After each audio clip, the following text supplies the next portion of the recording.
मका मଞ୍ଜି ଲଗାଇବା ପାଇଁ ସାର ଦିଆ ହେଉଛି। ଯେଉଁ ନାଲି ନାଲି ଦିଶୁଛି ସେଠି ସାର ଦିଆ ହେବ।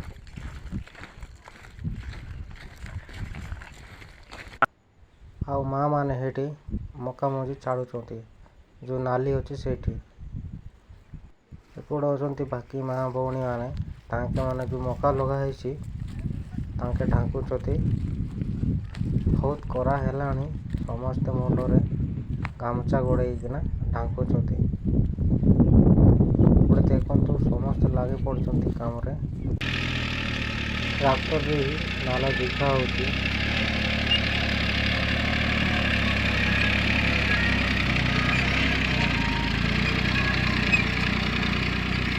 ଆଉ ହାତ ଲଗେଇ ଗଲାରୁ ସରିଲା ପରେ ବର୍ଷା ହେଲା।